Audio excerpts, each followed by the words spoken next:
Thankfully, it is 7 o'clock. I will call the meeting to order. Please join me for the pledge.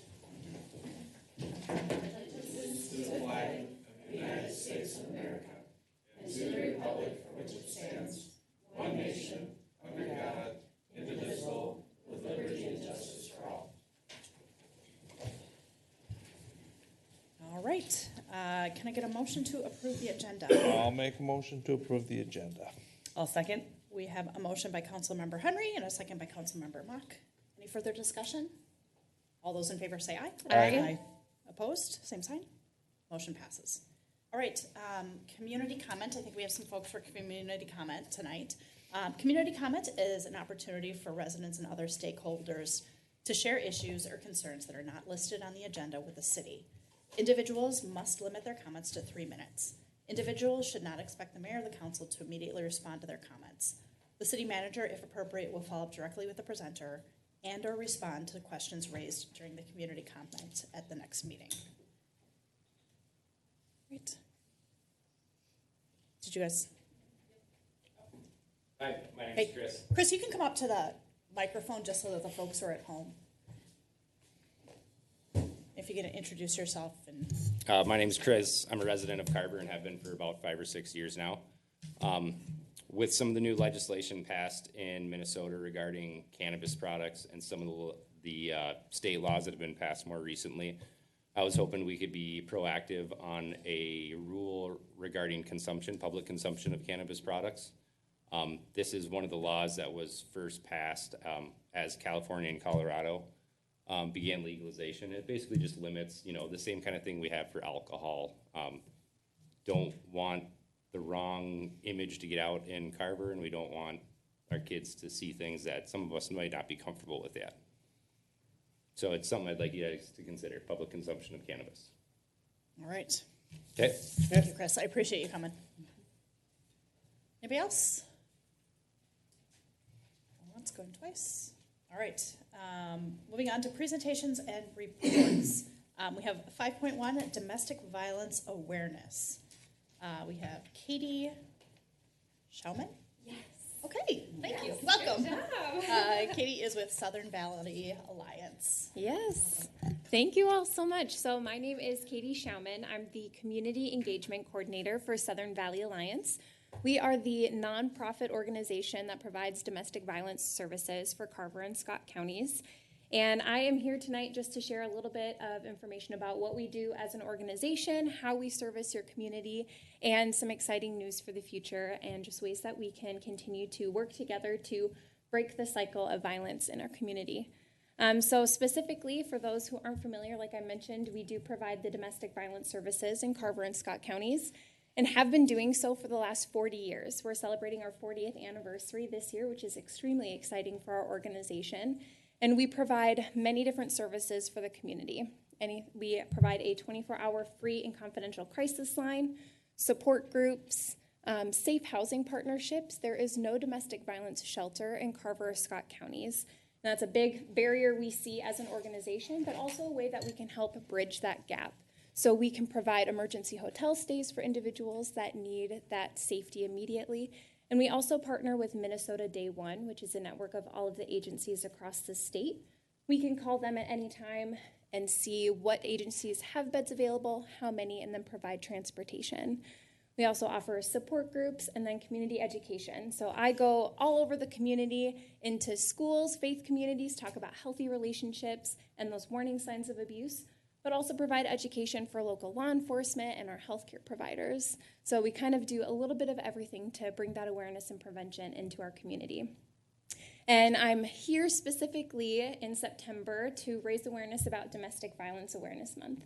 October is Domestic Violence Awareness Month, and an awesome time for us to gather as a community and really support survivors within our community. Let them know that they're not alone and that we support them and we believe them.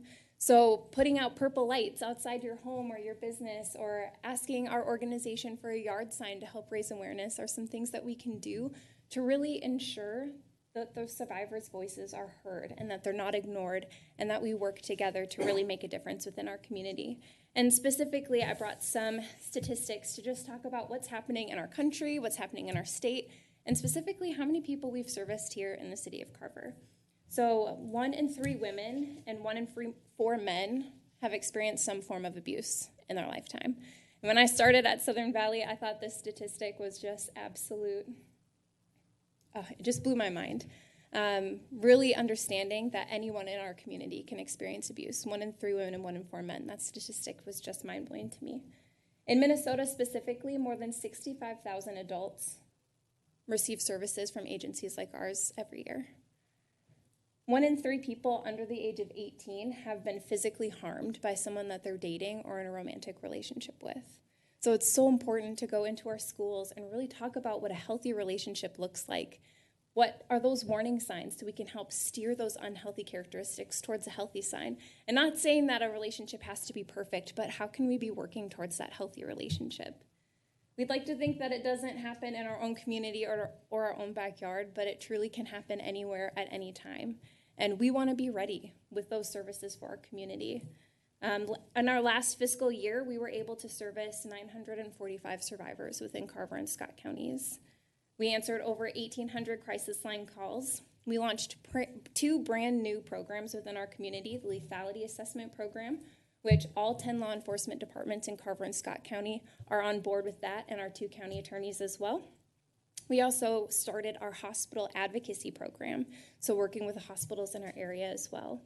Over 2,700 individuals attended some sort of specific training about healthy relationships or domestic abuse topics within the last year. And in our organization's existence, we have serviced 435 individuals here in Carver alone. Can you state that one more time for me? Yes. All of it or just in Carver? Just in Carver. 400. Start over. Yeah, all of it again. So since our organization began, we have serviced 435 individuals in Carver alone. And when did that begin? 40 years. 40 years ago.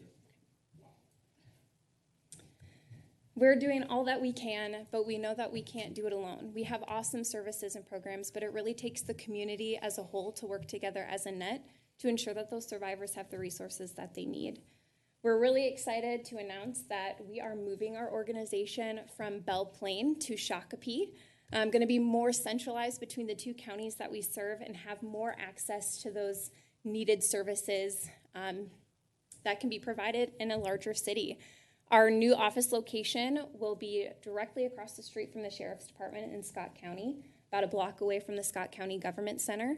Our advocates will be able to walk a block to go to court for those harassment restraining orders, orders for protection, and only be 10 minutes away for Carver County. We'll also have access to public transportation and more access to things like Uber and Lyft, which we currently have not so great access at our office in Belle Plaine. So we're really excited about that move.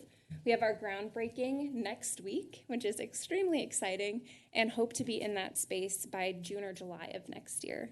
So just wanted to come and tell you that we just really greatly appreciate all that you do for our community, are grateful for your partnership and your support, and look forward to continuing to work together to break the cycle of violence in our community. And do you have any questions for me? Any questions? I have a couple. Go ahead, Kirsty. So when you said that we don't have any of those women's shelters or men's shelters here Yeah. in Carver or Scott County, so I'm assuming Hennepin would probably be our closest. Is that Hennepin, correct? yep. So there's Cornerstone in Bloomington, and then there's also Sojourner, which Okay. is in Hopkins, and then there's Cada and Mankato. So those would be our 3 closest. Okay. And you don't have to have an answer to this question, but is there any reasoning that you've heard of why we don't have shelters here in these 2 counties? Especially considering, Chanhassen and Chaska are very large, Shakopee is very large, and that we don't have anything. That's a really good That question. nature. And I personally don't have an answer to that. That would be better directed towards our executive director. Okay. I know over the last 40 years that the conversation is constant. Okay. It's something that we definitely need. But we also don't even have homeless shelters in Carver or Scott County. Okay. So just something that we have to continue to have that conversation moving forward. Okay, and this is just a comment. So I was actually at a meeting at the Chaska VFW in their banquet room in Yeah. the back, and in the restroom for the women, there is a flyer, and it talks about your services, and it's the one where they cut the bottom of it, and you can tear it off. Yeah, we have them here too. Here's what this is. There was 2 tags left on it. All the rest had been ripped off, and that was really. I remember looking at that thinking, oh my gosh, there's that many people who happen to come into this restroom in a banquet hall. Yeah. and grab that off. So thank you for everything you're doing. Thank you. Appreciate that. Glenn, any questions? Katie, for your new facility, and I toured the site in Belle Plaine, and you did kind of share, or the folks I spoke with shared kind of the stressors and kind of the reasons why it wasn't necessarily a perfect fit. Yeah. So I'm glad you're doing this. Are you guys, it looks like building a new facility? We or are you renovating an building. existing? We're building. Okay. So our hope was this property that we purchased earlier this year, our hope was to renovate the space and make it our new office location. Once we got in and we're looking at all the things that needed to be done, putting in a sprinkler system, bringing it up to code, ADA compliance, potentially putting in an elevator because it is a 2-story building, that cost was very close to what it would be to tear down and rebuild. So our board was like, it is way more responsible, like it's a better decision for us to go this route so we can make it a little bit larger, make it be exactly what we need it to be, and build it in a way where we could add on in the future, up or out, potentially if we were able to get permissions for a shelter, having it in that space. Or is this going to be a space where we can just continue to expand for staff and have a separate shelter location in future? So Very cool. And then anecdotally or otherwise, with all of the work that you're doing, are you seeing numbers trend up or down? So the pandemic has been a very, very large impact on domestic violence around the world and nationally. So throughout the pandemic, we've seen a 9% increase and has steadily been at that increased number since. I wouldn't say that the pandemic is necessarily over, but we're still seeing higher numbers than we have 2 years ago. Interesting. Okay. All right. Well, thank you. We Yes. appreciate hearing from you guys. Thank you. You're doing good work. Thank you. Thank you. All right. The 6th Street West reconstruction project update.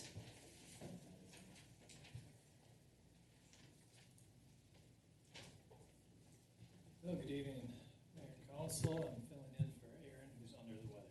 Oh, bummer. I'm going to run through these fairly briefly. You can see where each of these projects are at, but we've got a few pictures and full screen for you. All right, so we'll go through 6th Street. 6th Street first. We're working on the realignment of existing private utilities, basically undergrounding for all the power. Post tree clearing is done. The replacement of existing walls is done. I've got a few pictures of the new walls that were completed. Partial street reclamation of 6th Street to Broadway is done, so it'd be the east portion here on the downhill side of the project is reclaimed. The north or the uphill side of it is up to the park. It's still going to stay in place for Steamboat Days. Storm sewer is underway and will look to be done November 22, so yet this year, and final paving would be spring 22. There's the new walls that were constructed, so those turned out quite well. The reclamation work that was done, everyone was anxious to see this pavement get removed. This is pretty rough shape, so I think it actually was. What was left of the pavement? Yeah, it's in better shape here now in a gravel condition than it was in pavement. So, badly needed project. It's going to be a tremendous improvement when it's done. I think everybody's looking forward to seeing what this is going to look like when it's all finished up. And we've got a couple more months to go, but by November we should be seeing what it's going to look like. So, Can you just expand the project about 3 more years? It's so quiet. oh yeah. No can do, Glenn. Your speeds are down, right? A loader can only go about 15 miles an hour, right? So you're happy with the speeds. One quick question before you move on to Ironwood. So you mentioned the paving the first layer would be done November this fall. Does that include the trail as well, or is the trail in a different timeline? Yeah, we'd have the trail completed, the pavement will be done, the lighting should be done. Okay. So basically what you're going to have next year is the final wear Just the course final. Okay. and final stripe, and we did that so that we could let the road settle out before we put on Of the wear course. course. Thank you. So, Okay. any other questions on 6? I don't think so. Yay. Ironwood Park? Could I have you pull the microphone in?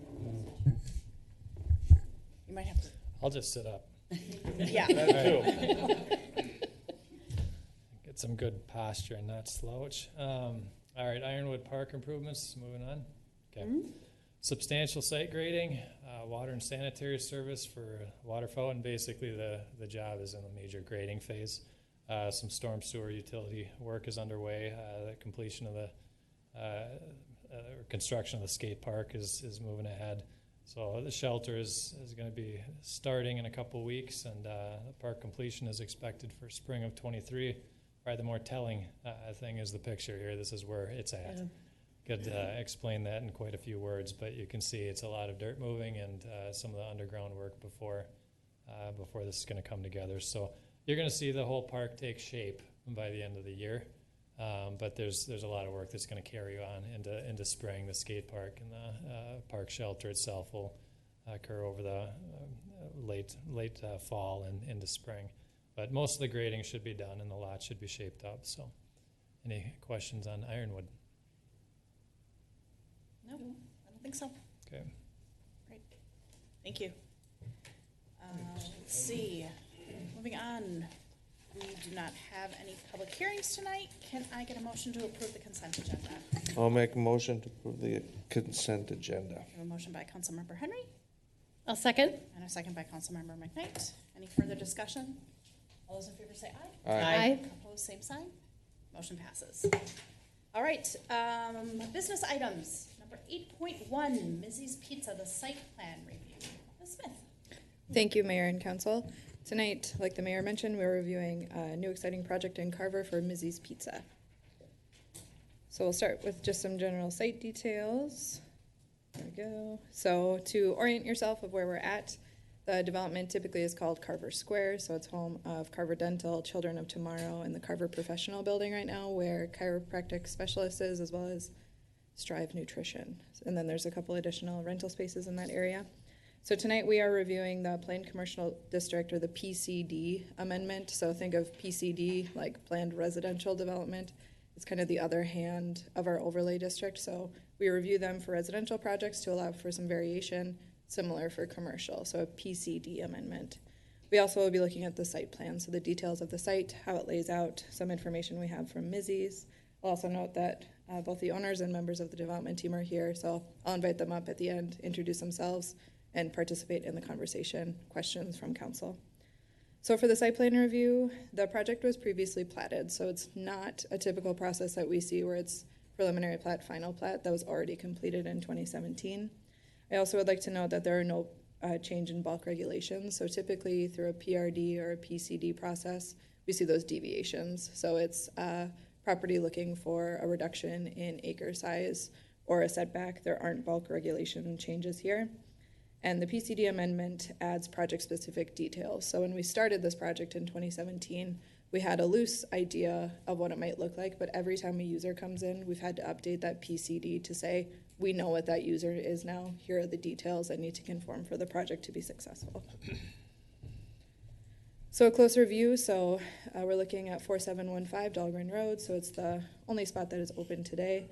This is also a really good view of the parking lot, so it's going to be a big part of our conversation, so just an overview of what that looks like today, as well as the access from Dahlgren Road. So as I mentioned previously, approvals for this site were sought in 2017, so that was the platting process. So Carver Dental was the first interested party here, and they completed full platting for the entire site. So from 2017 up to today, we have seen a hatched out building on this lot, just as an idea of what it could look like, and we made some assumptions about what that end user might be. So at this point tonight, we know that end user, barring council approval, will be Mizzy's Pizza, and we'll talk through some of those details. So again, Lot 1, Block 1 of Carver Square, it was approved for retail and office use, so restaurant is a little bit different, and we cover a lot of those details in the site plan resolution as well as the PCD amendment, just to update that information. So in 2017, we made our best guess, and that was retail and office. Today we know that it's a little bit different than that. So again, amend the PCD for each known user. The proposal that's in the packet tonight is for a 7,532 square foot building. About 5,000 square feet of that will be a restaurant with a really large patio at about 1,200 square feet. I also will note that that patio is covered, which I think is a lovely detail and something we can talk about tonight. And then you'll see that the proposal also includes a tenant space. So the owner is looking to potentially lease that space to an occupant that is currently unknown. So they're not coming in with that other occupant. It's something that in the future we will review, take a look at.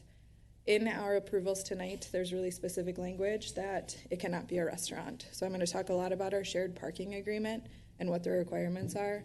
And based on the number of spaces that we have and are proposed, and knowing some site limitations, we cannot entertain another restaurant in that area just because it breaks the parking agreement. So something to note moving forward, that yes, there could be another tenant in that space, but it will not be a restaurant. All right, so let's talk about this parking. It's one of the nerdier parts of our city code.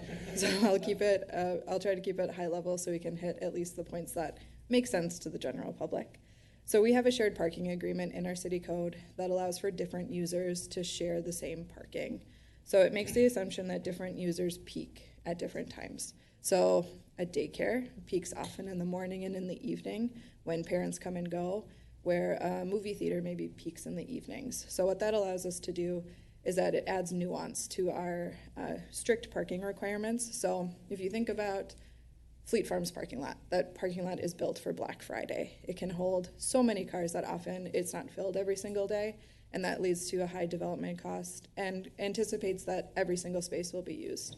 The shared parking agreement allows for development to come in together and make an agreement to say, you peak differently than I do, let's share the space. So it eliminates large-scale parking lots that peak differently. So if we had 4 Fleet Farms, maybe they could share that space instead of having 4 large parking lots that serve the same clientele.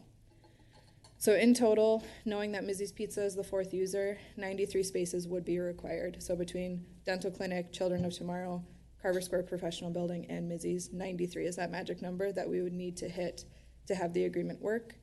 So today there are 78 spaces. The applicant is proposing an additional 15 to get us to 98 total. So we have 5 beyond what would be required by the city code.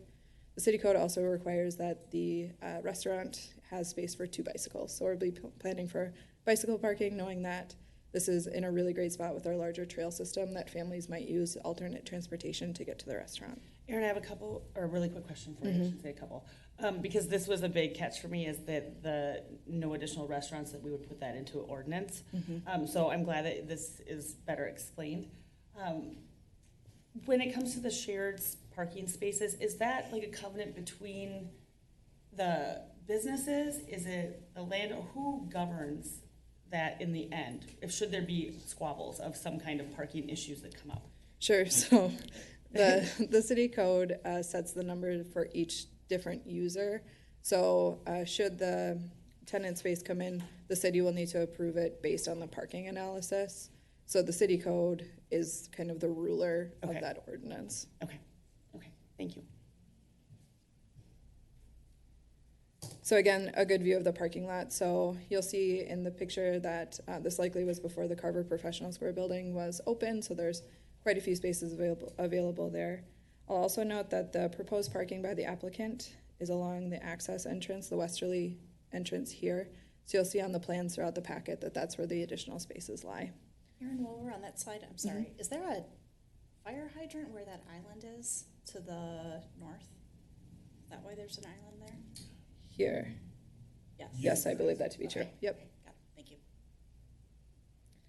So let's talk about access and maneuvering, because that also is plays into the parking agreement, but also is unique that it's a restaurant user that might have some different deliveries, and knowing the users that are in that site, again, they peak, and that parking lot gets really busy at pickup and drop off.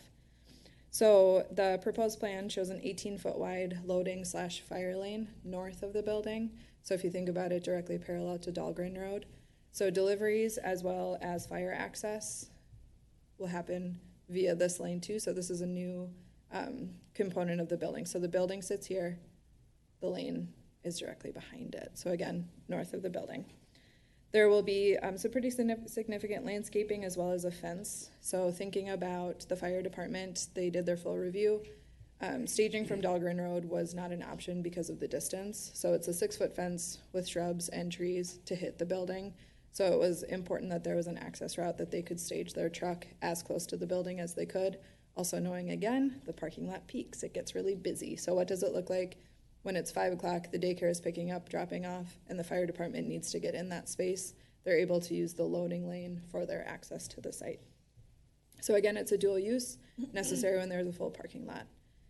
Reading through the site plan resolution, there's also specific language in there that sets delivery hours. So the development team and city staff will work for those delivery hours. I know Michael mentioned at the Planning Commission that they can drill down to 1 hour should they need to. So we'll think really specifically about the daycare timing and make sure that delivery for the restaurant is outside of their peaking time, just knowing how busy that site gets.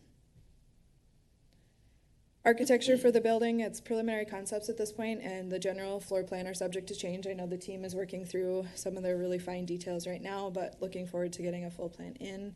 And the construction documents will be reviewed by city staff during a final stage prior to building permit. So I mentioned before some landscaping. You'll see really robust landscaping along Dahlgren Road. So trying to get a buffer from that loading lane. So should it be a semi or a fire truck that needs to use that access, we have some screening from Oak Tree, which is the development directly north. So again, 6-foot fence, plantings with 75% opacity year-round at maturity. I can tell Bolton and Mink put that portion together because I would never say those words together. And then the landscape plan also shows additional shrubs along the building as well as sod. So again, just a quick review of the proposal, what we're talking about tonight. So it's a 7,532 square foot building, largely restaurant use with a large covered patio. The tenant would need to be reviewed by city staff to ensure compliance with the shared parking agreement. Again, cannot be a restaurant. So things to note, important things that I think you should think about while you're thinking about this project. Again, I keep saying this, future user needs to be reviewed for parking. Loading lane equals fire lane. Delivery hours will be set by city and development team. We were really specific to say there can be no parking on Dahlgren. So if someone is looking to have dinner, they will need to find a spot within that lot. We cannot have cars parking on Dahlgren. And something that is not glamorous, but something we think about a lot when it becomes an issue is garbage and recycling, which will be required to be screened. So next steps, the Planning Commission reviewed the same information at their August 18th meeting and recommended approval on a 5-0 vote. So it's the amendment to the PCD ordinance and the site plan review. If you don't mind, before we open it up for conversation, I'll invite Michael and maybe Jeff to come up if you'd like to join the conversation, introduce yourselves. Deanna, if you want to come too, we can get a third chair. Come on up. No, she said she was the brains in the, what of this project? And you're gonna sit over there? Welcome. Hi. Hello. You guys want to introduce yourselves for my colleagues who might not be as My familiar? name is Michael Dudley. I'm with National Contractors. We are a nationwide general contractor building, retail, and lodging throughout the United States, Canada, and Mexico. We're selected for this project for the completion of it, and we're working with Jeff and his team. Hello, everybody. I'm Jeff Miskin, operating Mizzy's Pizza out of Belle Plaine currently. That's my DBA. It is also known as Pizza Plus. Been in the pizza business since 1997. So we're excited to get to Carver and give the community something that everybody can feel that it's part of their community. And Jeff, will you tell us where you live? Yeah, we live in Carver, so we're up in the Bluffs. My wife and I have ever-changing landscape in our yard. So we did win the award for the nicest lawn 2 years ago. We totally tore it up. I think we're pretty close to being back there again right now. So You got always improve. That's yeah, Trying to win it twice. yeah. Thank you. You done with your presentation? I am, Okay. yes. Council, questions? Are we going to be approving a liquor license for you?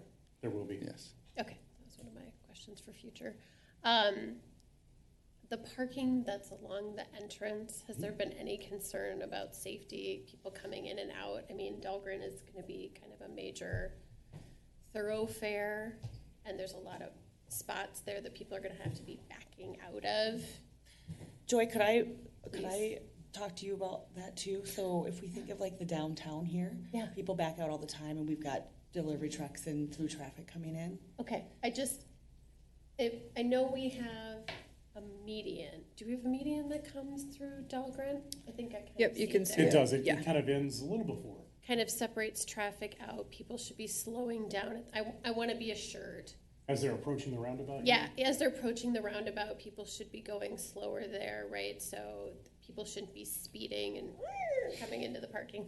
Because they're so One excited would for pizza. hope. Because One kids are would so hope. excited about pizza, yes, exactly. But people should be going slower there. I'm assuming this has all been reviewed. I just want some assurances to be talked through it. Okay. It has, yes, and again, I think the biggest concern is the semis when they're trying to enter the site too. okay. So the site was reviewed by our engineering team as well as the fire department for their largest apparatus. It's always the biggest truck possible that we check the maneuvering for, so the site does lay out for that.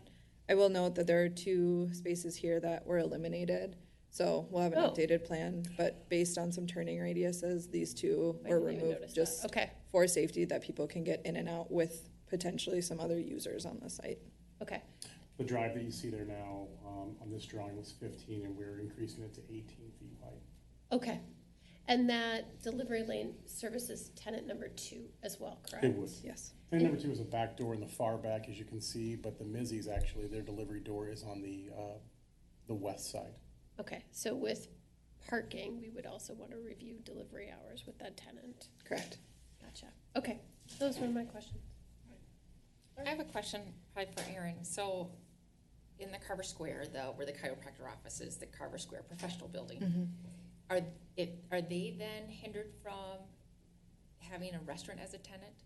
Likely, yes. We make some assumptions for that user, so we built it into the parking analysis for it to be more of a retail user. Based on the square footage, we don't anticipate that a restaurant would likely fit there, just based on commercial kitchen space that you would need. Those hit at about 1,500 square feet, so it would be pretty tough to get a restaurant in that space. So the parking analysis makes some assumptions about what we think those end users would be. That was my only question. Thank you. Christy? I wanted to comment about the parking, and can you go back a slide, Aaron? I think Sure. that was the one we were, here we go, for the hours of delivery.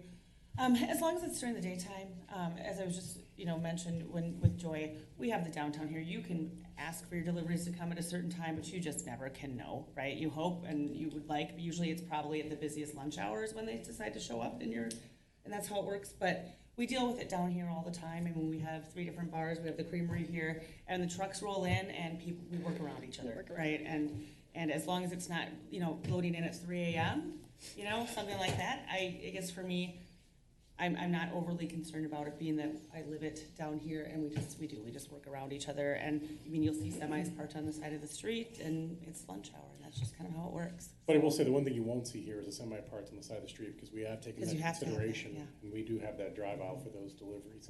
We are talking about, depending on what Erin and her team come up with, somewhere between like a 9 a.m. and 2 p.m. delivery window.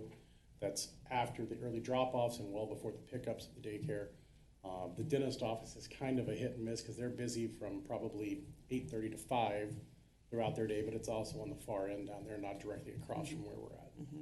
And the fact that, as you just mentioned, that you do have that actual, pull in behind the building gets you out of the way very quickly. So, and again, with the backing out, Joy, I'm glad you brought that up. But again, it would be such a small amount of time that it's actually in that drive. Oh, for sure. That I was less concerned about the semis. I was more concerned about individual cars parking along that entranceway while cars are coming in. I thought you Other meant the cars. trucks. I wasn't as Okay. worried about delivery trucks. Okay. They're moving slower generally anyway as they're maneuvering. I was just more worried about car traffic. Mm-hmm. Okay. Let's see. I think that's all I have for right now. Go ahead. I don't have any questions. I do like the layout of the building. I think a solid canopy over that whole area is going to be beneficial for seasonal operations. But all my questions were answered at the Planning Commission meeting, and I'd just like to reiterate that the Planning Commission voted 5-0. Did they have any Unanimous. really big questions about this? The big concern was, I think, the back area and the deliveries, more so than anything. And they just wanted to make sure that we had our due diligence on the deliveries and the parking. And clearly, Erin and everybody else have gone through that with a fine-tooth comb. Right. I just have a few questions. think this might be the same question that Lori asked, but for Chuck Cook's building, we would have to review future users there. as well. Generally, yes, we get a heads up of what that end user will be, and we'll run the analysis specifically for that user. Okay. Can any one user in Carver Square reserve parking spaces? No. Okay. I'm just curious, what defines restaurant? Is Strive a restaurant? Is a coffee shop a restaurant? I would say Strive is not a restaurant just based on the product that they sell. I would say a restaurant gets different with food service. Okay. So a coffee shop, depending on what level of food they sell, maybe? Right, and its square footage is important too. So Okay. it's set by square footage, so I think it's one spot for every 350 square feet. Does that sound familiar? And I do believe sit-down comes into play too. It does, I mean, yep. if you, There's if you had couple of a variances carry-out with it. sort of business, I think you have different formulas that come in. Okay. You guys know, I met with these folks before our last council meeting. You guys know that there's nobody who's more thrilled to see the hatch-out building turn into a real building. So super excited to see this happen. Tell us again, for the record, what this will mean for the city of Carver in terms of jobs. That's a really good question. So in our small little building in Belle Plaine, we're approximately 1,700 square feet, and predominantly carry out, our delivery with carry out and dine-in only being about 25% of our business, so we're 75% delivery. We employ 27 people. So this is gonna take about 3 times the staff. So we're gonna come close to 90 people. Majority will be part-time. We're gonna have an opportunity for all the 14 to 18-year-olds that didn't get a job at the Carver Creamery, or their parents don't want them to bike over to Fleet Farm.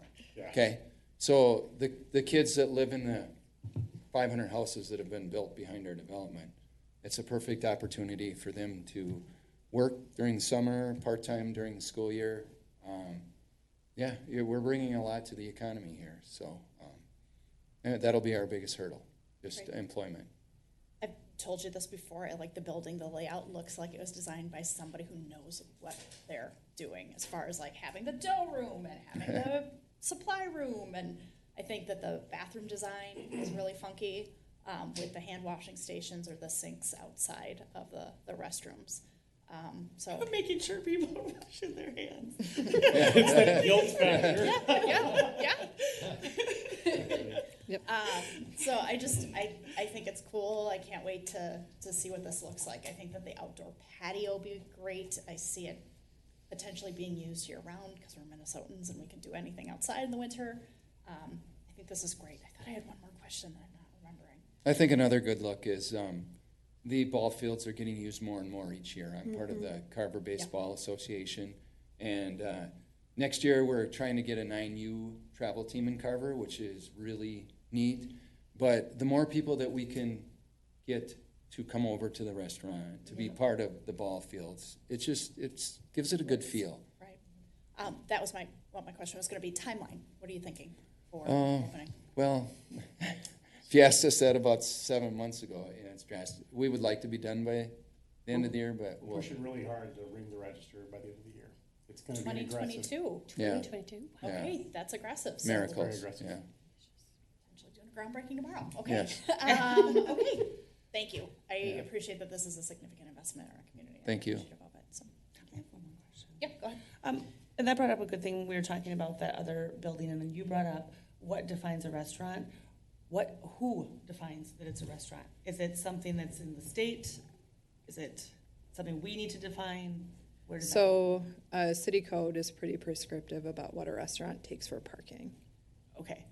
No, but what we're talking about, whether, Courtney's question was, what if it's a little coffee shop where it's more carry out and things like that? Who? So Christy, the answer to that would be defined by the state of Minnesota when you file for your food license. Oh, gotcha. Okay, they would fall into different categories. Okay, and that's where it would come. Yeah, so for instance, if you're a smoothie shop that they have there, that's more of a grain / minimum license. It wouldn't be the same as the food license that we would apply for. Okay. So there's varying degrees that come into play with the state of Minnesota. So Okay. I think that would help define it. Okay, thank you. That's all the questions I have. Okay. All right. If there are not any other questions, it looks like we have a couple of motions to consider. I'll make a motion to approve resolution authorizing summary publication of ordinance 09-22 and approval of Carver County. Did I get to the right one first? No. You are not. No, I don't that's have, not what the are right you, one. what are you reading? I'm reading, it went too far. Oh, Okay, gosh. iPad went too far. Looking around. Let's start over here. I'd like to make a motion to adopt ordinance 9-2022, amending the Freeway Commercial Plan District for development of Mizzy's Pizza. All right, we have a motion by Councilmember Mock. I'll second that. And a second by Councilmember Henry. Any further discussion? Nope. All those in favor say aye. Aye. Opposed, same sign. Motion passes. I'll make a motion to approve resolution 140-22, approving the site plan for Mizzy's Pizza. We have a motion by Councilmember Sayer I'll second. and a second by Councilmember McKnight. Any further discussion? All those in favor say aye. Aye. Opposed, same sign. Motion passes.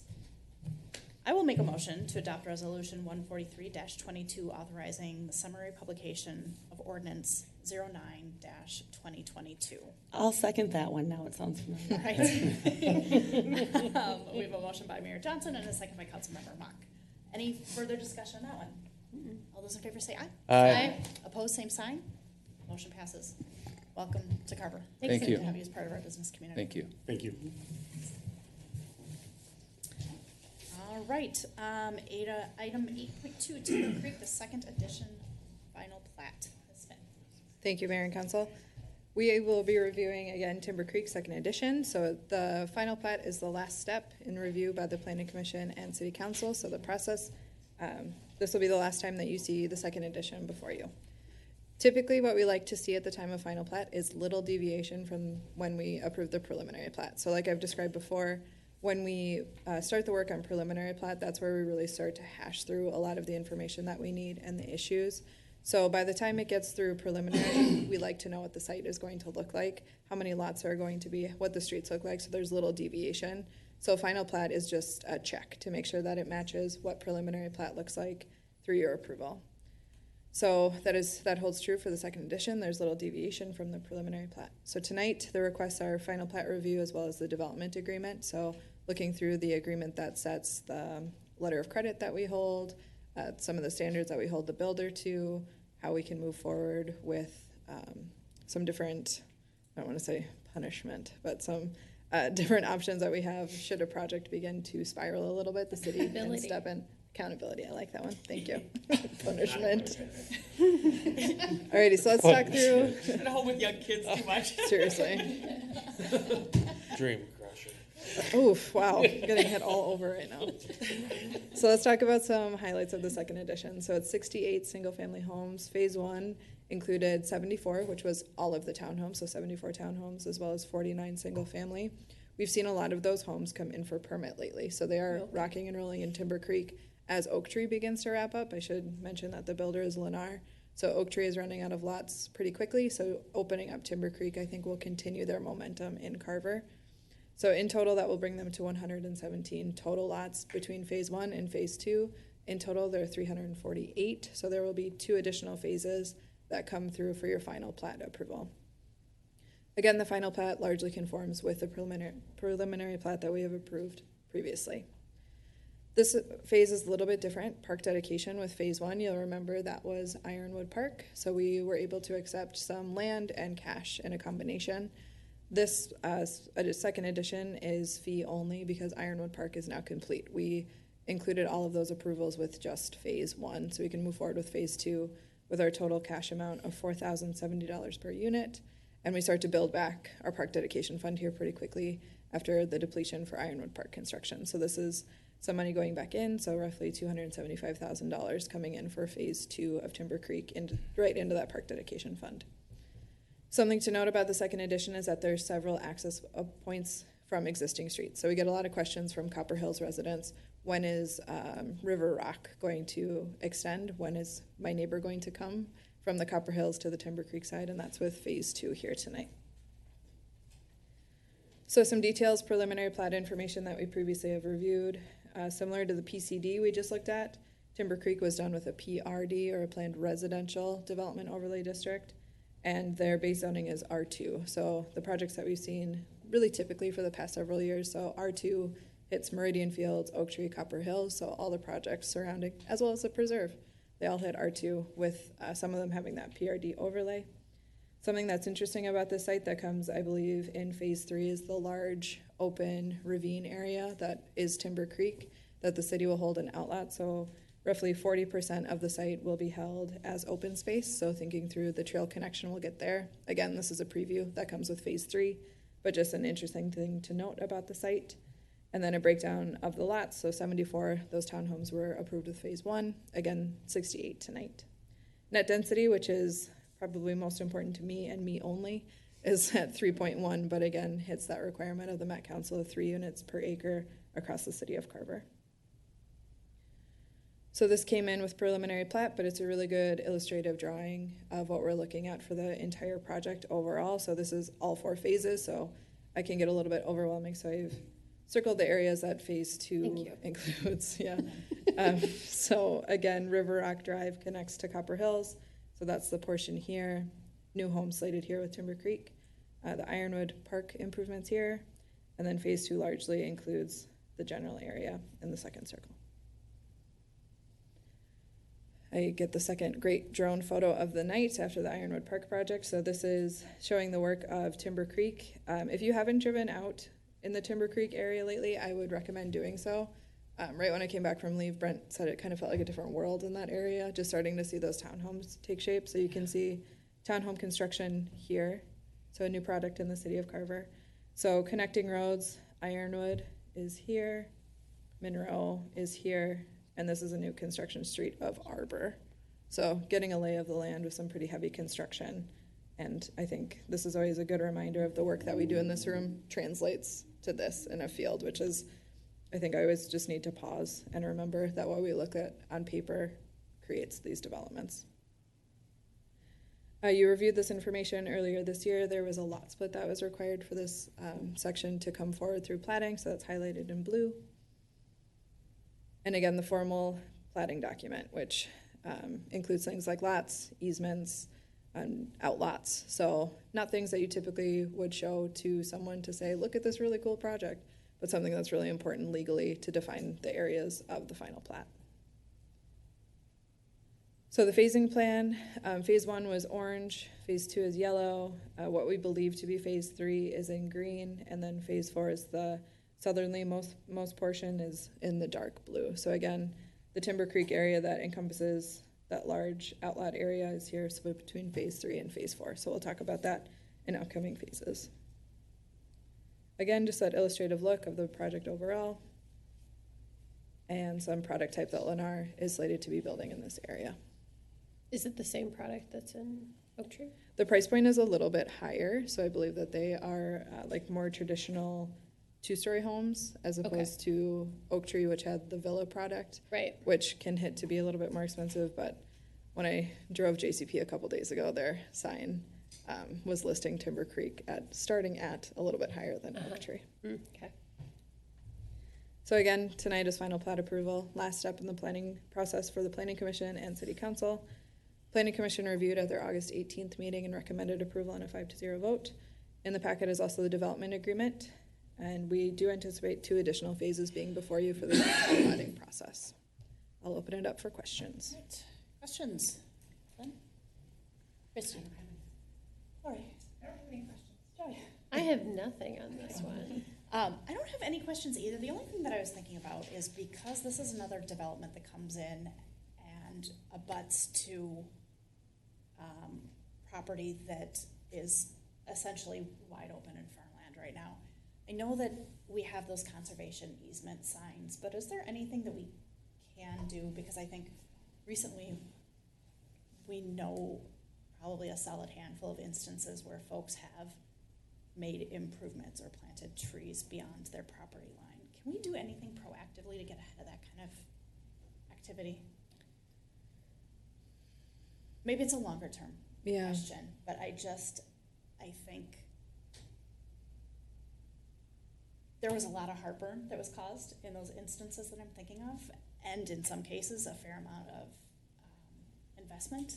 And if we can proactively again, like in talking with what we were talking about with the water stuff before, like kind of get ahead of it, and I don't know what the what is, and it's not something that I need an answer to, a solution right now, tonight, but maybe something to think about. Yeah, I think that's likely going to be the biggest challenge of my career as a whole, is letting people know that the farm field that you love and adore next to you will likely not be a farm field based on that property owner's intentions. So we can definitely noodle it. I'm not sure that we found the magic ticket that suddenly residents, new residents are aware of what's happening around them, That's how we unfortunately. get folks to not, to literally stay within their lot, so. Courtney, and I agree with you that obviously there's kind of an issue with this. Especially with new construction, there are lot line markers. You have looked at that because you are buying that. And if you, It's sodded. yeah, it's sodded to that point. And to me, if you know this, you should know this as a homeowner. 99% of people do know this as a new home buyer. So if they're choosing to go outside of their lines, I don't have a ton of sympathy for it, because especially in a new development. Now, if it's an old one, it's a little fuzzy, but those pins are there. Your sod line is there. You just looked at all the paperwork to buy this, so to say it's, and I'm sorry, Aaron, I'm talking to you, but I want to talk to you. But you know what I mean? Like, if they're going to choose to do this, they're choosing to do this under the assumption that that one next to me is not going to develop and no one's going to notice. Right. And I don't disagree with you with the sentiment of I don't have a lot of sympathy for, because you are choosing to, like, you clearly are digging holes for trees that are 10 feet beyond where your sod is.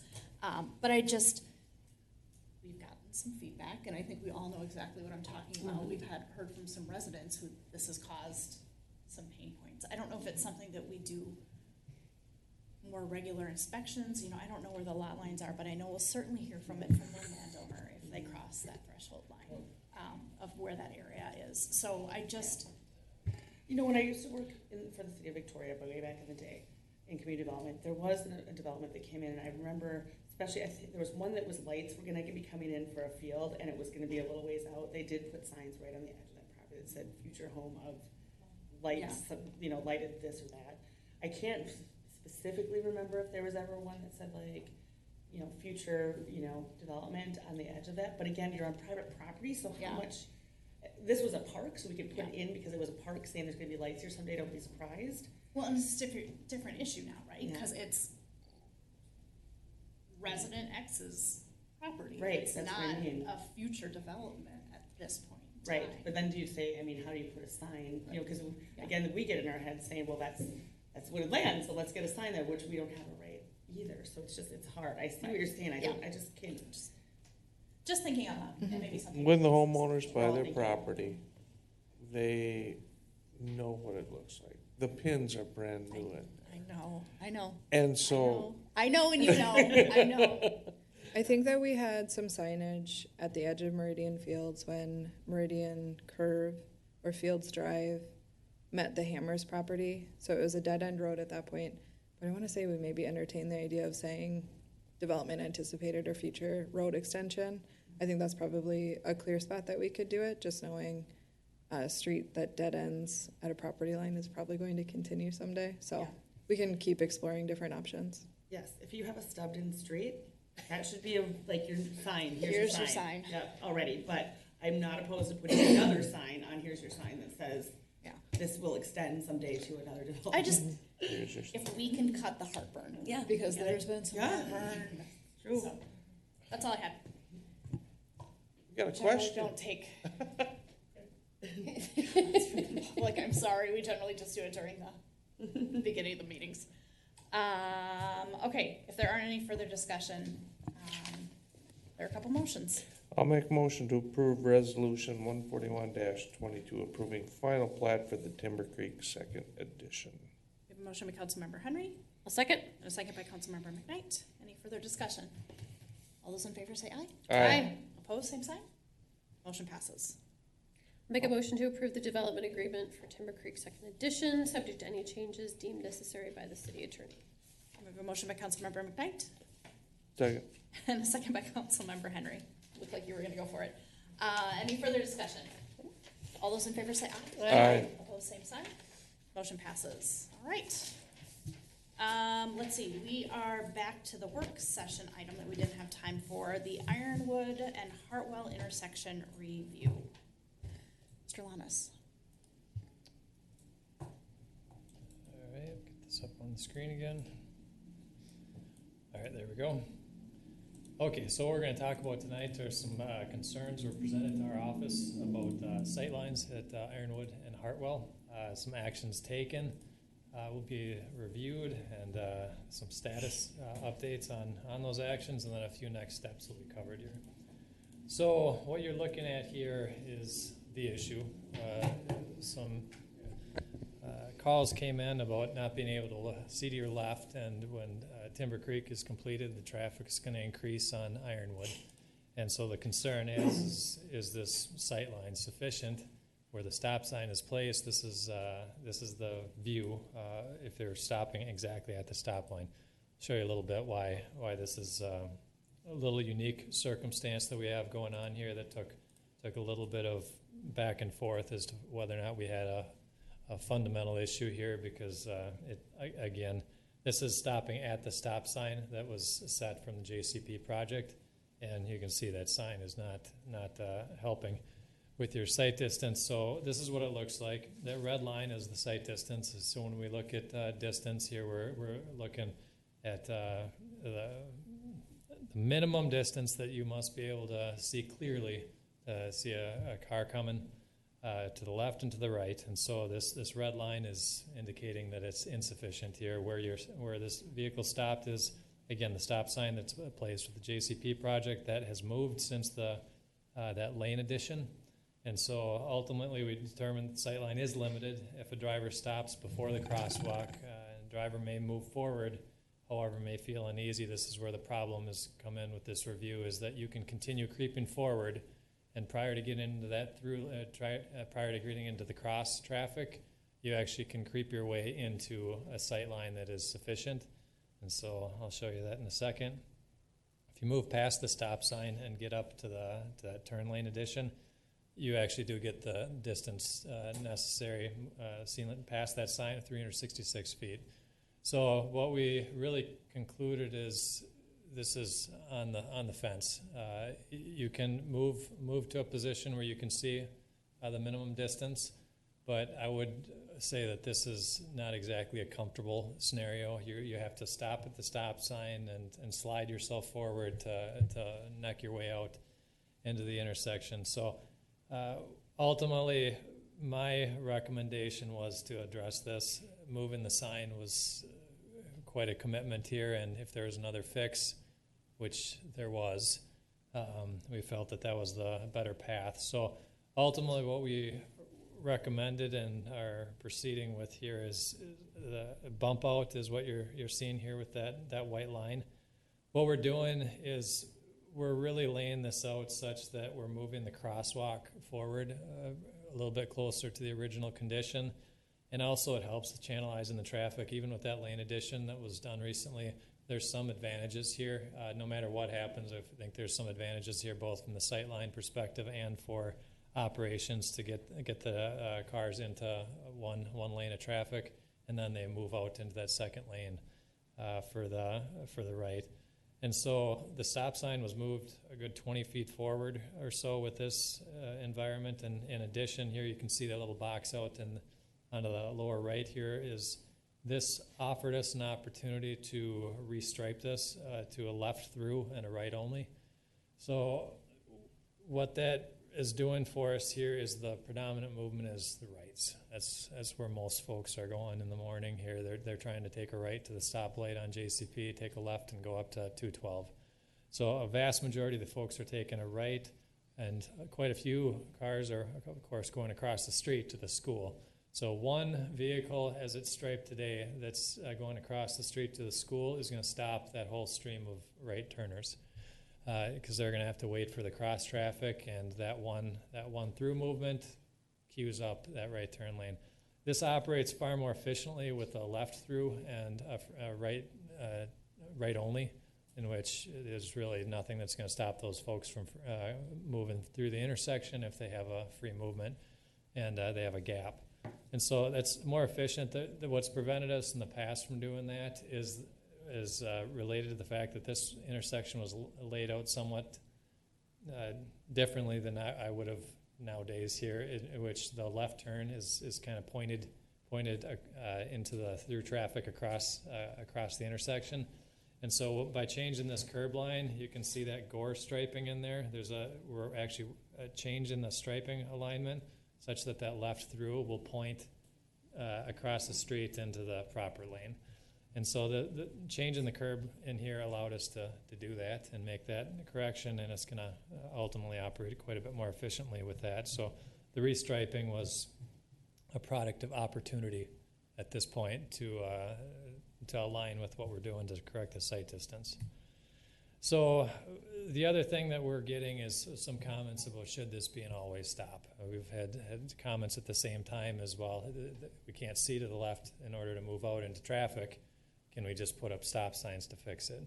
I'd say that's a bit backwards from what you would typically look at when you're looking at traffic operations. Number one is what's the best intersection control for a location to make it function properly.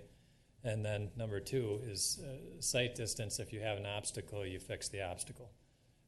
Normally, you're always going to lay out an intersection such that you're not going to have an impediment here, but obviously we did with that.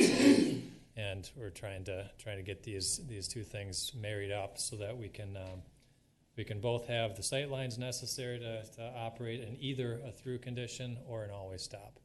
So I would say what's been done here and what is being modified would be the case even for an always stop. This is how we'd want to lay this out for an always stop as well. The sight line is necessary. So people can blow stop signs. You're going to want them to be able to see to the left. But ultimately, because we've got increases in traffic to the degree that I would say it warrants a second review from the traffic studies done to date that focus largely on peak hour reviews. The school traffic is very different. There's 2 corridor studies done. There's the JCP corridor study, and there's traffic review with Timber Creek. They look at peak hour, and they're looking at the big picture when they do their reviews. Timber Creek rightfully declared that there's nothing from that development that is going to blow up the system. Ironwood is a collector; it can handle the traffic. They don't look at 15-minute peaks associated with school traffic, and that's where we would have a breakdown such that always stop would even be considered. It would be that 15-minute peak, and so that is why we're recommending taking a look at these 15-minute peaks to determine whether or not we would actually recommend anything different than what we have out here today. And part of this is just there's a lot of interest in whether or not an always stop is justified. And at this point, I would say more likely than not we would retain a two-way stop condition through on Ironwood. But if there is a threshold that is met from that review, we would consider moving this to an always stop. But we can't do that without assuring ourselves that we're not going to back up the traffic into JCP and cause a new problem with putting in an always stop. And that's really the issue that I'm concerned about is you can cause problems with putting in an always stop, and you don't put those in and then just take them out again. It's one of those things where you go to an always stop configuration. That's the new change. That's a change that's going to be ideally that would be there for decades. That's why there's a huge threshold to be met on a state highway system when you go always stop. There's warrants, and you don't put them in unless warrants are met. The city has some flexibilities and liberties that can be taken with an always stop, and that comes down to discretion of the city engineer's office. I ultimately would be recommending whether or not this is the right thing to do, and that's why it's not to be taken lightly. So what we're suggesting here is we're going to take a look at that 15-minute peak, determine whether or not always stop controls are justified short-term or long-term, and then ultimately that would be the answer to the question for many years to come, because I'm not expecting the comments to go away as far as putting up always stops, especially when Timber Creek takes off. So as an update on where things are at here, you can see from the aerial, this is real-time a recent photo, I should say, of where things are at here. The curb line was modified. You can see what it did. It moves the cars up substantially. That little red line there is where the stop sign was previously. Black line is where it's going to be. Crosswalk is shown between those two black lines. You can see the cars will be driving over the crosswalks as they're set up now. You can see the sight lines are where we would need them to be at a minimum to make those movements under a through condition. And so that's where things currently stand. And the latest from the contractor is they plan to finish up some of that sidewalk on Saturday. Yeah, they're going to try and do that in off-peak hours for Saturday work. That's what they're thinking. Otherwise, if they don't hit that, they're going to be working off hours outside of the school rush. So next steps would be just a review of traffic under the peak conditions, those 15 minutes either in September or October. Then past that, we're just going to make a final recommendation on what this intersection should be for the long haul. So with that, I'll entertain any questions about this intersection. And again, the Planning Commission has also heard this information. Questions? Mm-hmm. Go ahead. What side do you want to start on? So when you were talking about, maybe I missed this, again, this is work session stuff here, but we're at the regular council meeting. So when you're talking about the sidewalk being completed, which piece? Sorry, yeah, it's the sidewalk. Can you see anything? Yeah, can you see my hand? Okay. Little hand down there? Okay. It's right in there. They revised the curb line, that's done, the pavement's in, but there's some concrete supply shortage. I don't know what the cause was, but they had some issues getting the crew out here to wrap it up. So this work is being done. What we're really trying to figure out tonight is if we want to move ahead with four-way stop signs. We have an active comment and question in about whether or not this should be a four-way stop when Timber Creek is in full build condition, or even when it's partially built. The comments are coming in about should we drop in additional stop signs here, and so that's what we're really talking about is an update to you about how we're responding to those questions. Okay. So when we have this new sidewalk going in, how is this being paid for? With the JCP project funds. Okay. So my question about this is if we go back to the slide with the red line on it that shows the site impairment. Mm-hmm. Okay, so who owns this monument? HOA. The HOA owns the monument. But this monument was part of an engineer design to have this monument placed in this location? Would have been part of the original plat or development plan. If I can interrupt. Oh, sorry. So the existing placement of the sign met conditions. When the city added the south lane of Ironwood Drive, we moved the stop sign and created the site impairment. Okay. Okay. It just seems that as we were looking forward to having Ironwood coming in, that there was a little bit of a failure of engineering here that we have this impairment of the sign, unless I'm missing something. Yeah, I wouldn't say that. I don't think this was anyone. I would say the gap here is in retrospect. There was an opportunity missed to install this sidewalk the way that it's being installed now. But in the end, it's cost neutral because we would have had to have done it anyway. So the sidewalk wasn't reconstructed with the project. They just added the lane going to the east. So there's no added cost because we frankly should have done it originally. Okay. So for the stop sign, so do we think then that this takes care of it? This is good. So the sight lines are fine, engineering-wise fine, because I'm not putting stop signs in right there at this first look at this. I really am afraid of the backups coming off from 11 to Ironwood here. So, we're looking at this and thinking it's been rectified with this sidewalk being moved? Can I jump in on that one, Dan? Because I would say part of this is not just an analysis of the actual conditions, but there's been some public sentiment that there needs to be a four-way stop. So part of this is a justification to some residents that believe that's the solution. Okay.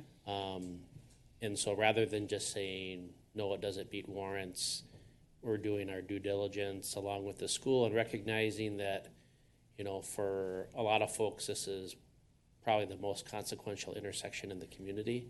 And so understanding that Ironwood is a major thoroughfare from our development area, let's study it. Let's have a plan that we can communicate so that as we get these comments in, we can say, we've studied it.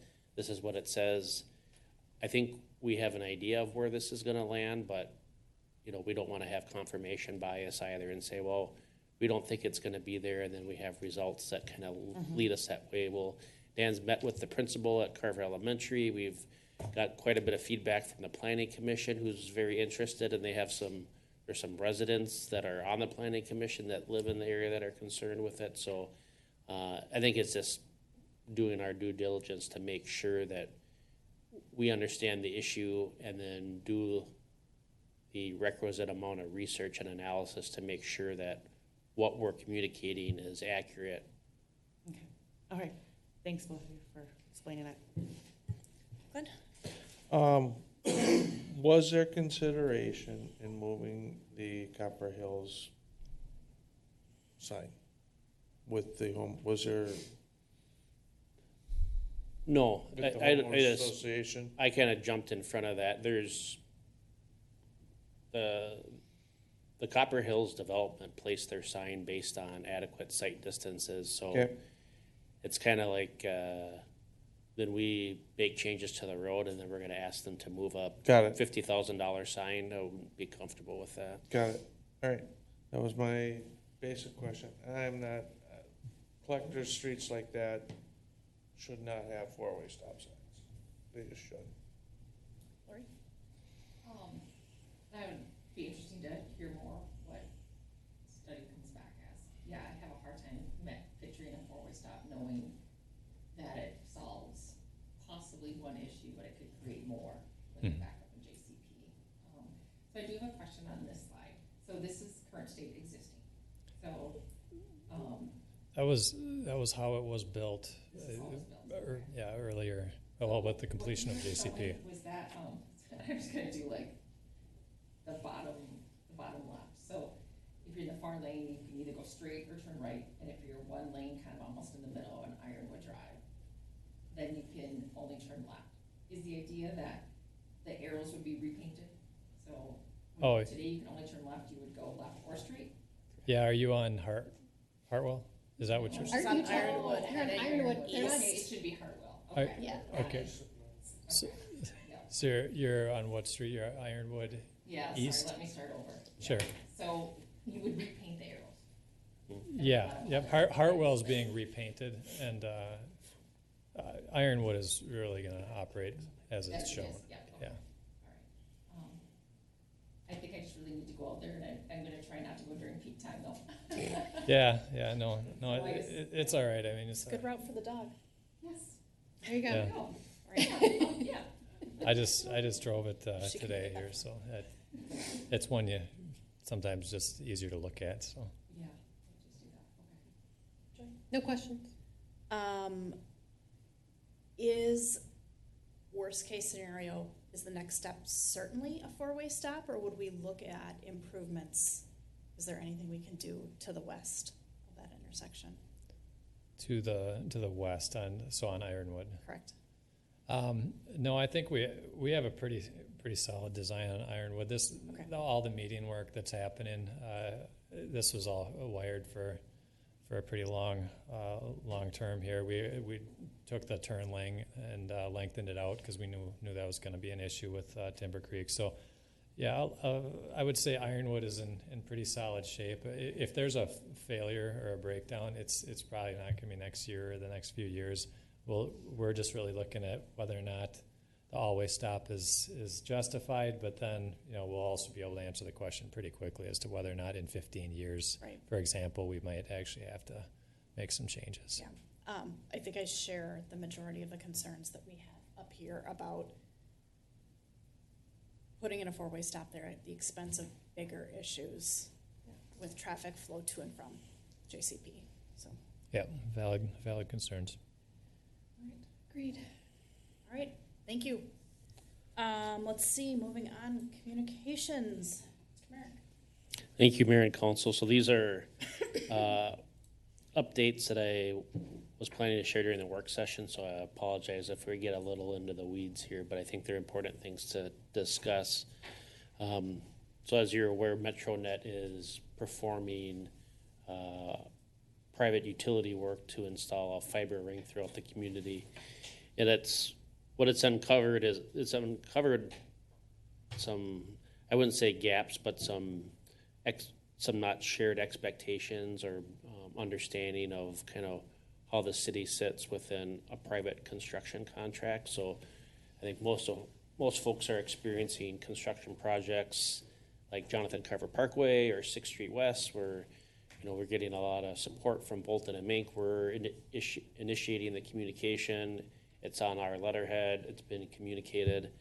The difference with MetroNet, as it would be with XL or CenterPoint or Comcast, is they're initiating the communications. It's permitted work, so meaning we're not doing the work, we're permitting to them to do the work. Similar to, if you put up a fence in your yard, you'd be permitted to do that, following the rules of that permit.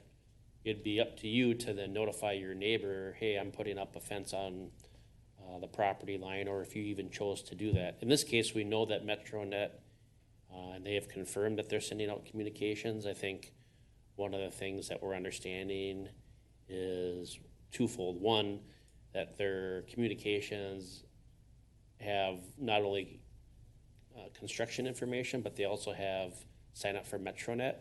So I think, I showed a couple of them to my better half, and she's like, I would have thrown these away. I mean, I wouldn't, and I think that's causing some consternation, because kind of the second piece to that is in some of the neighborhoods that MetroNet has been in, they've been in new neighborhoods, so like Oak Tree, Copper Hills, and some of these folks have spent a lot of time and money and resources getting their lawn the way that they want them to be, or it to be, and then all of a sudden they see a ditch witch in, I don't even know what a ditch witch is, but it sounds cool to say. I think that was a good concept. Trenching. I think you're Yeah. right. Well done. A trenching machine. But they'll see that in their right of way, or they'll see, utility markings painted on their driveway. And just kind of similar to what you mentioned before, Mayor, understanding that your property line doesn't go all the way to the street. It actually, in most cases will stop anywhere from 10 to 12, sometimes even 15 feet of like right of way beyond that curb line. And so what someone is typically seeing is they'll see like a pothole dug into that right of way. So like because they're boring this, they'll dig that hole and then push that fiber through. Well, what they see is they get home from work on maybe a notification that they may or may not have thrown away, but they don't see and don't recall, and then they see someone digging in their yard, and their natural inclination, which I think is a testament to how I'm choosing to look at as how visible we are. They call the city and say, well, what's going on? It's causing some consternation that we're directing them to the website. We're trying to connect them to the people that are working on the project. But I'd be lying to say that hasn't been met with resistance. And so I'm sharing that with you, just understanding that there's, in some circles, some dissatisfaction with how this is going, the restoration that MetroNet is doing. And we do have standards within our right-of-way permit process where we can facilitate and advocate, and we have done that when we have opportunities to. We've also talked to MetroNet on some communication cleanup. I think with any large project, when you have different people asking different people questions in a different way, you can get some different responses. So for an example, a resident, asked something akin to like, well, who gave you permission to do this work? You know, and they said, well, the city, and then that somehow kind of evolved into, you know, the city approved this and approved this project and call the city with any questions. But the genesis of that comment was really the city gave permission to work within the right of way. So I'm not pretending or expect, you know, someone who isn't involved with like the day-to-day of cities to understand the complexities of like right of way and how that all works. But I guess I would encourage the council, if you hear people talking about it, whether kind of in the digital space or in person, to kind of fill them in on how this is working, direct them to that construction website. MetroNet, you know, to their credit, has done a really good job in my experience of following up. My concern is, because I've been tempted to like, and have on some occasions like extended, like been more of an advocate, but my concern is the more that I or anybody else on the team advocates, the more it appears like this is in turn our project. And then we're trying to take control of a project that we can't control through our normal means, where if, you know, we had a construction, you know, miss or expectation miss, I could call Dan Lanis or Michael Jabs or Chad, and we could go out there and we could handle it because we're controlling the entire aspect of the project. And in this case, we're not. And so then I don't want to overpromise and underdeliver to this resident. Now, if they don't do the restoration work, you know, and they leave a bunch of ruts, yeah, then we have mechanisms and enforcement techniques to do that. But they're limited at this point in the project because they are literally doing this work. So I just wanted to have that conversation with the council, and if you had feedback or processes or communications that you'd want us to consider to kind of fill this divide. We have put out some stuff on social media about like what to look for, but I'd even offer that's been kind of met with some kind of tongue-in-cheek snickering, like I didn't get it, or, you know, why didn't you let us know earlier? Just looking for some feedback and giving the council an opportunity for some conversation on the topic. Are all of the new developments, are those going to get MetroNet as part of the development process? So the Brookviews, the Preserve, the Timber Creeks, that'll go in, and we won't hopefully have this heartburn with the after-the-fact kind of installation? I don't know the answer to that, but we can find out. Because I think that would be step one, if we can make that happen, because I'm learning that it doesn't matter the infrastructure project, it's hard. You know, JCP was hard, this is hard, you know, I get it that people are torqued, and I understand why, but, and our neighborhood is slated and is next in line. We got the letters, and just like your better half, it came in a really plain white envelope. There was marketing material in there. I was expecting it, so I knew what to look for. We also got the yard signs, which are still in some folks' yards in our neighborhood, but they're, in my experience, they're doing everything right. You can't make folks read their mail.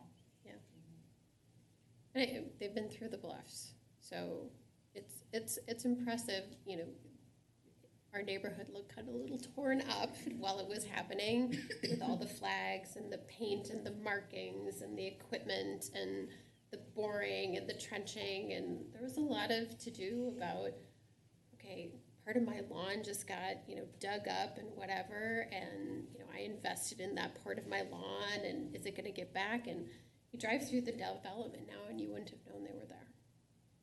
It really looks nice. So I think they do follow through on their commitment to really put things back in place. And so you wouldn't have known they were through there. Yeah, so have any thoughts, comments? I don't.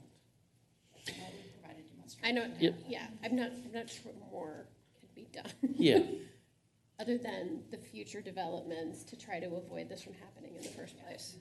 Yep, and we'll follow up on that and communicate back out to the council. And then the second thing, we just kind of had a brainstorming session, but I think a needed piece that we're working on, I just wanted to share with you on code compliance. So one of the things that we're recognizing that as we become a larger city, we're going to get more requests for code compliance issues. One of them that's become kind of prevalent, I know the mayor's gotten a few reach outs, and it's kind of apropos with Dan's last presentation, but sightlines. People having concerns about sightlines, and I think it's kind of an evolving of our team and how we process things. Where our size used to lend itself to, you could ask me or Chad or Vicky or Aaron like a sightline question maybe 5-10 years ago, and every one of us would have, I think, had the wherewithal to like, I'm going to try to answer this for you.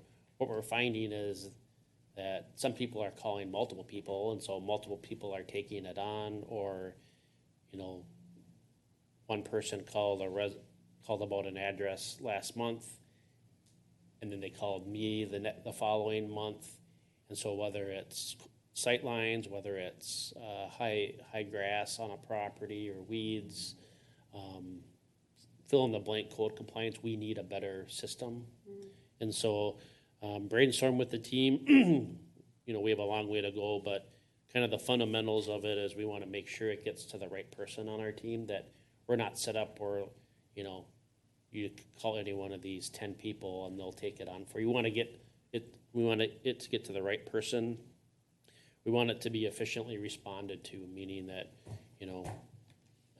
if it's an engineering question, we want to keep that in the engineering bubble for as long as possible. If it's a zoning question, same thing, that someone's kind of managing that, and then that response gets back to that resident.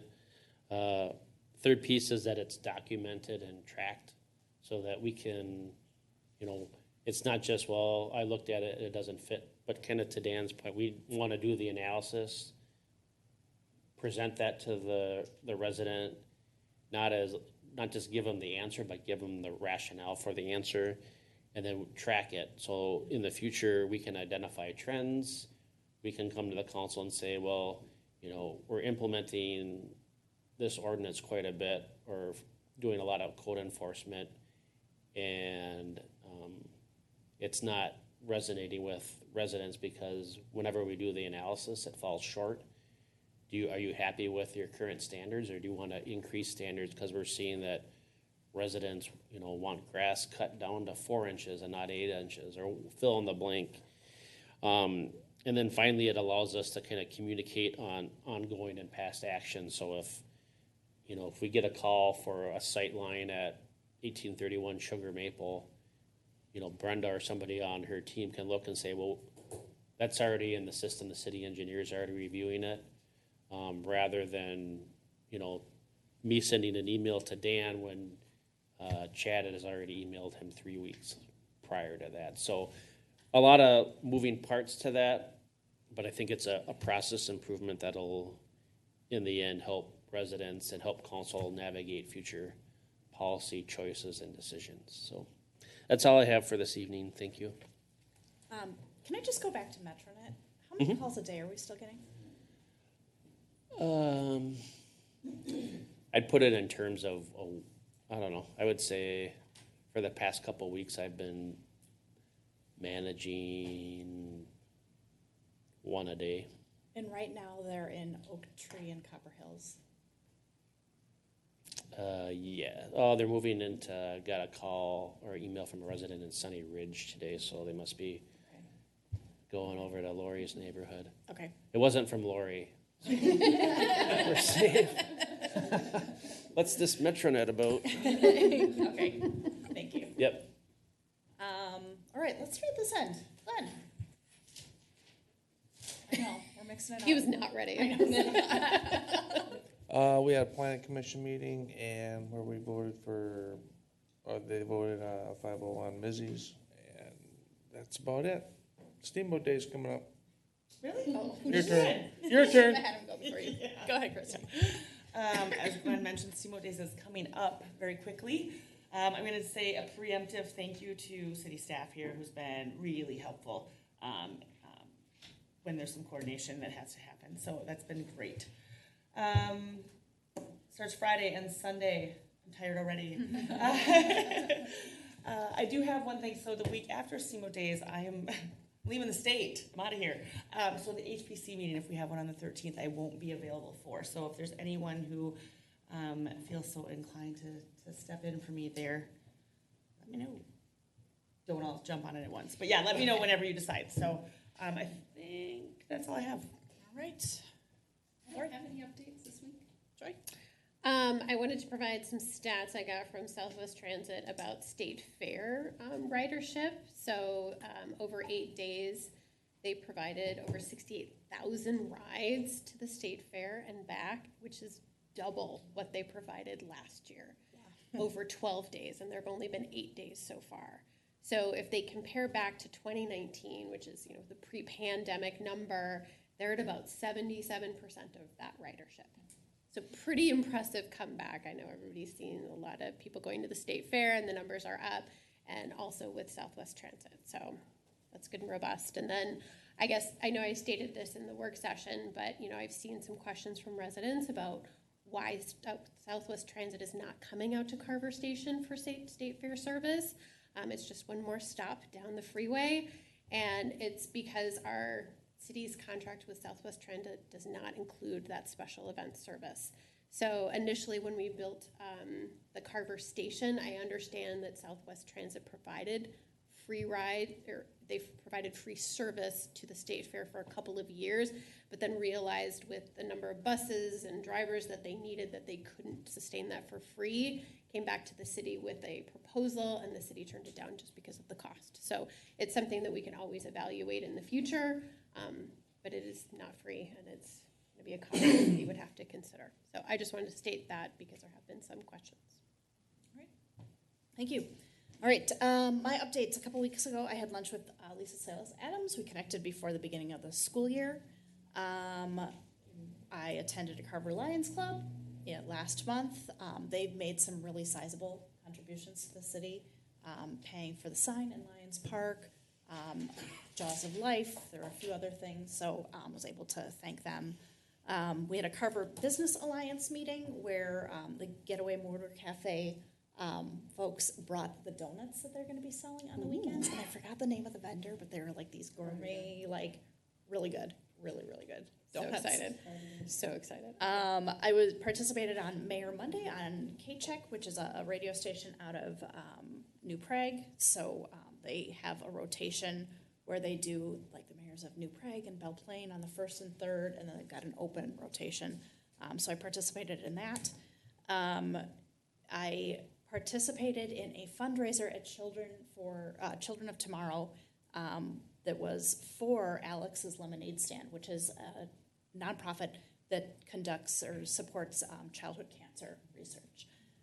That support of that fundraiser involved me getting a pie or a plate of whipped cream in my face. So it was a really good cause and really delicious, but very messy. Back to School Bash was held at Community Park last, I think it was Tuesday night. And really good to see a lot of families getting ready for back to school. There was a food truck. There was the cotton candy truck. The Merrick family was there. What more could you want? Last week we had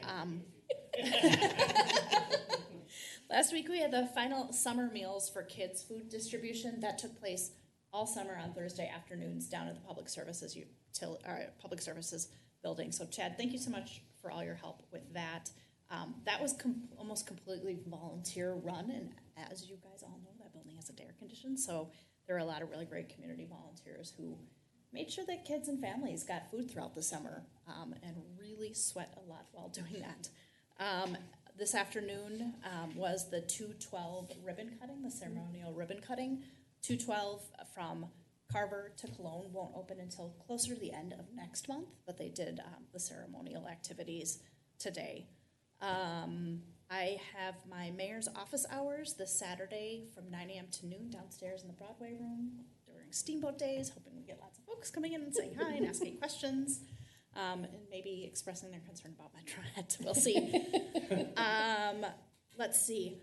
The only couple other things that I have, this will be Deputy Sandberg's last Steamboat Days. So I don't think she'll be around on Saturday, but I know she will be on Friday, I think, and Sunday. So if you see her, thank her and give her a hard time for leaving the city of Carver. The only other thing that I wanted to address was we had the folks in talking about the public consumption of cannabinoids, which I'm still not sure if I'm saying correctly, but wanted to see, is there anything that we can do about that for their request during the open forum? Well,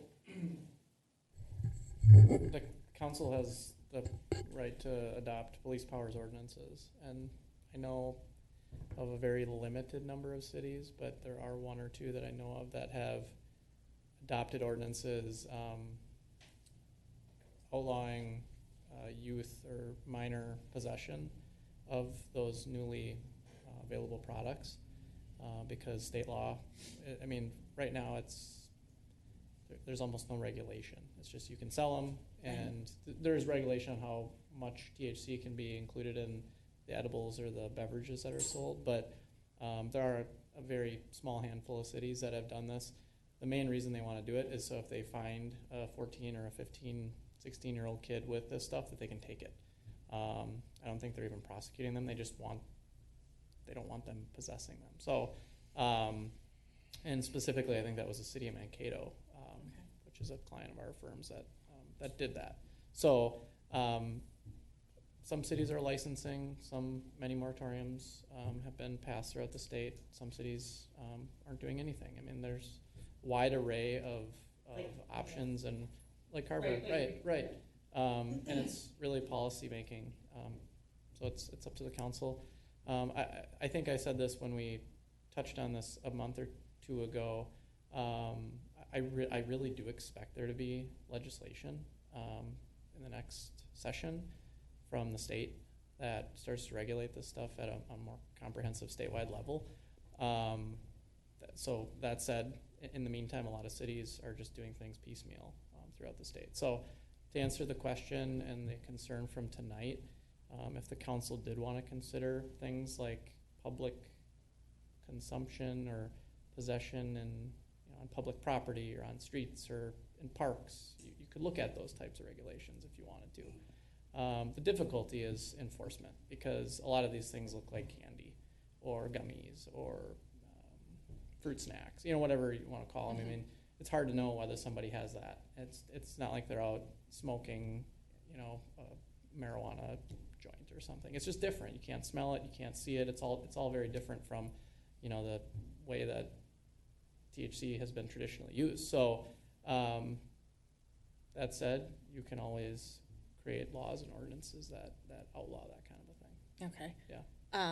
And so just current state, because marijuana is illegal in the state of Minnesota, it is illegal to smoke it publicly, I assume.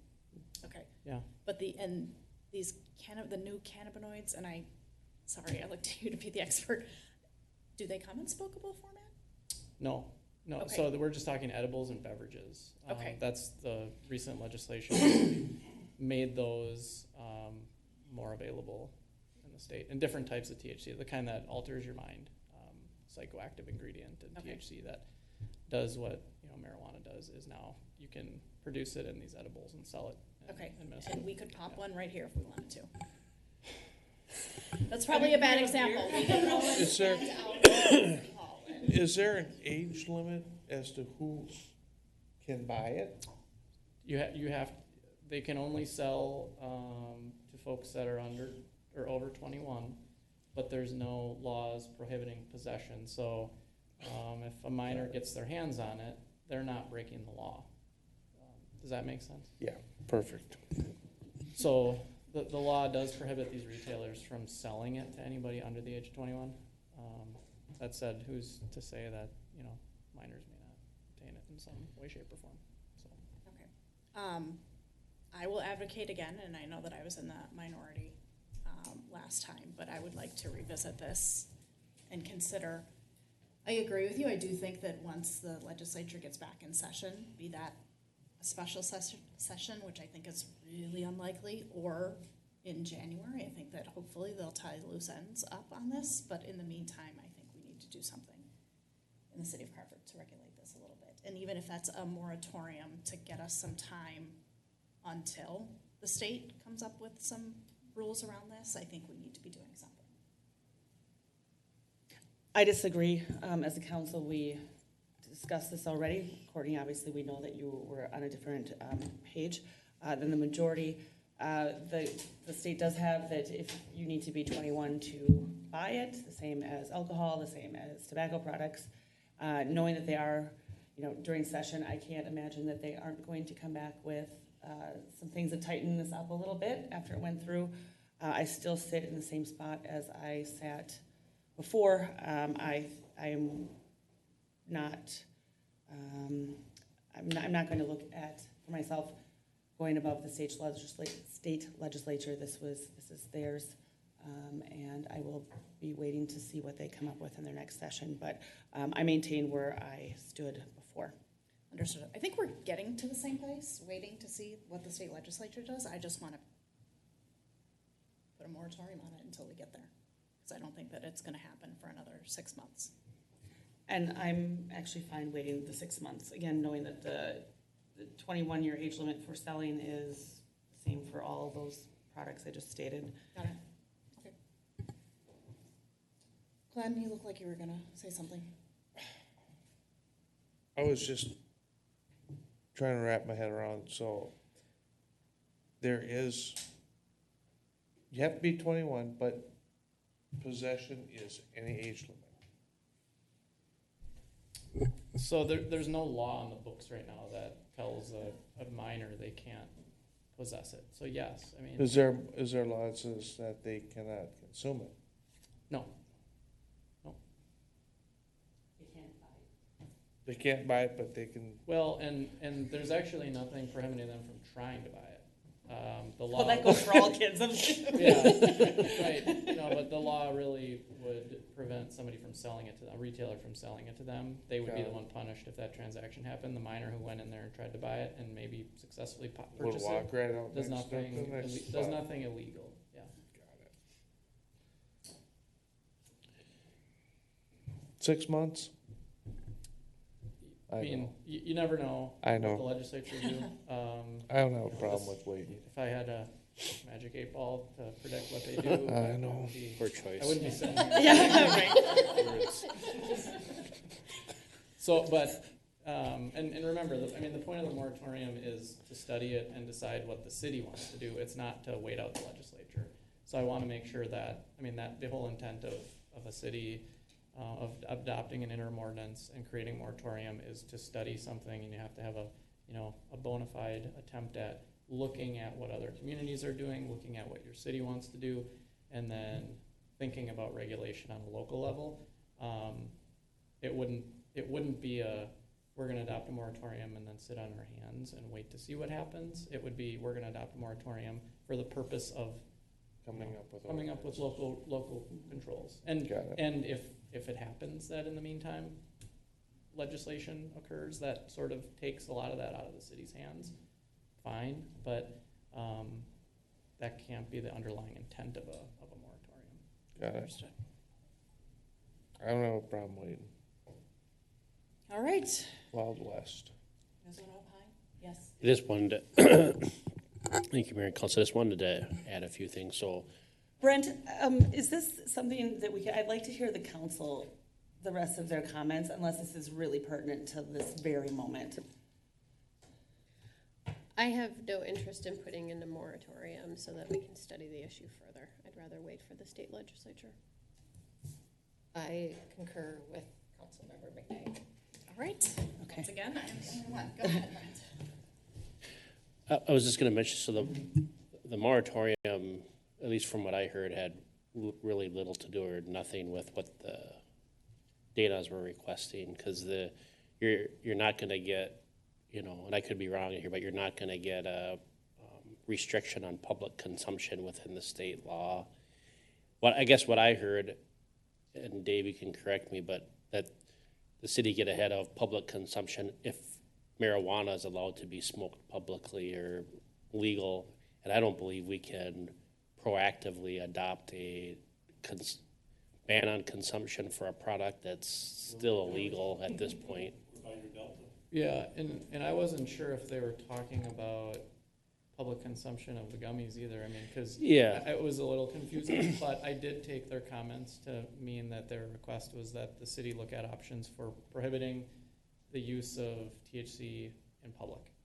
So kids don't see it, whether it's smoking it, eating it, drinking Right. it, because there are different ways to consume this stuff. And that's what I took, but then it kind of dovetailed into the moratorium discussion, which is fair. But I think, and maybe I'm wrong, but that's. So the question I wanted to ask the council is, do you want us to pursue looking at not the moratorium, but the consumption piece, because that inadvertently, or that is linked directly to the sheriff's office, so we'd have to get buy-in from the sheriff to say that he'd be willing to enforce a consumption law that would be unique to Carver. We can do all that analysis. I just want to know if you want us to pursue this. Doesn't mean we have to. Have to get to the answer now. I just want to know if you want to pursue it. I don't know how like you said, how do we as a city legislate something that's already illegal? I mean, you can't smoke pot on the street. I'm just talking. No, I'm not like Yeah. challenging you. I'm just saying. I mean, even the gummies. Yeah, but if you're, another comment was, they look like fruit snacks. You go up to every 15-year-old and say, what are you eating? Give me that. And then how do you tell? You gotta take it and get it. There's one way you can tell. You can, but hopefully our officers aren't doing that.